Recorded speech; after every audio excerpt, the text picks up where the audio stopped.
Hello, ഇന്ന് നമ്മൾ തിരിച്ചു പോവാം. അപ്പം അതിനു മുന്നേ ഉച്ചയ്ക്ക് ഇവിടെ തൊട്ടടുത്തുള്ള കടത്തുവള്ളത്ത് വന്ന് ലഞ്ച് കഴിക്കാമെന്ന് കരുതി. അങ്ങനെ അനിയത്തി കൺസൾട്ടേഷനൊക്കെ കഴിഞ്ഞ ഒരു ടൈമിൽ നമ്മൾ അവളെയും കൂട്ടിയിട്ട് ഇങ്ങോട്ട് പോരുന്നു ഫുഡ് കഴിക്കാനായിട്ട്.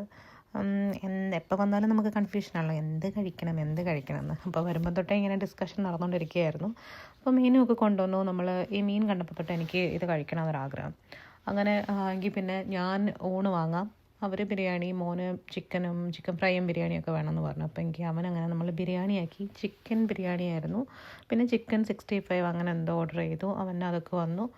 അവനും അവൻ്റെ അമ്മക്കുഞ്ഞിയും കൂടെ പതുക്കെ അതൊക്കെ ഇരുന്ന് കഴിക്കാൻ തുടങ്ങി. പിന്നെ നമ്മൾ ബ്രേക്ക്ഫാസ്റ്റ് കഴിച്ചാലും ലഞ്ച് കഴിച്ചാലും ഡിന്നർ കഴിച്ചാലും ഞങ്ങൾക്ക് 2 പേർക്കും, മോനും അതെ, എപ്പോഴും നമുക്ക് ലൈം ജ്യൂസ് കുടിക്കുന്ന ഒരു സ്ഥിര ഏർപ്പാടുണ്ട്.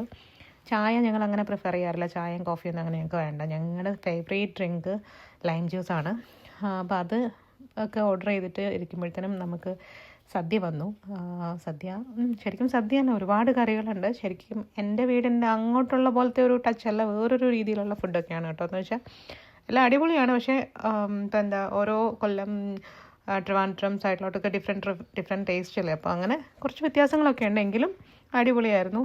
പിന്നെ നാട്ടിൽ വന്ന് ഇങ്ങനെ അവിടെ ഫുഡ് കഴിക്കുമ്പം നമ്മളെപ്പോഴും കാനഡയിൽ ഇതൊന്നും കിട്ടത്തില്ലല്ലോ എന്ന് ഓർത്തിട്ട് ഭയങ്കര ആർത്തിയോടെ കഴിക്കും.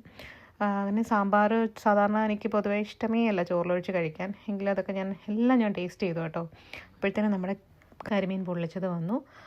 അത് അവർ തന്നെ നമുക്കെല്ലാം പീസ് ചെയ്തിട്ട്, മീൻ തല കഴിക്കാൻ എനിക്ക് ഭയങ്കര ഇഷ്ടമാണ്, അവൾക്കും ഭയങ്കര ഇഷ്ടമാണ്. ഞങ്ങൾ രണ്ടിൻ്റെയും കുറേ ടേസ്റ്റൊക്കെ ഒരുപോലെയാണ്. പിന്നെ അവൾക്ക് ഈ മധുരങ്ങളൊക്കെ ഒരുപാട് ഇഷ്ടമാണെന്ന് മാത്രം.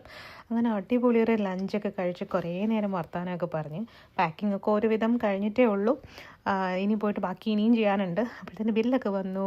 ഇനിയിപ്പോൾ നമുക്ക് ഈവനിങ് സ്നാക്കിന് എന്തെങ്കിലും കുറച്ച് ഇവിടെ നല്ല എന്താ പറയുക, ഈ ഏത്തയ്ക്കാപ്പവും അങ്ങനെയുള്ള സാധനങ്ങളൊക്കെ കിട്ടും. അപ്പോൾ അത് കുറച്ച് നമ്മൾ പാഴ്സലും കൂടെ പറഞ്ഞ് അവരങ്ങോട്ട് കൊണ്ടുവന്ന് തരും ചൂടോടെ. അപ്പോൾ അങ്ങനെ അതൊക്കെ പറഞ്ഞിട്ട് ഇവരിപ്പോഴും കഴിച്ച് എഴുന്നേറ്റിട്ടില്ല കേട്ടോ. 2 പേരും കൂടെ കഥയൊക്കെ പറഞ്ഞുകൊണ്ട് ഇരിക്കുന്നേ ഉള്ളൂ.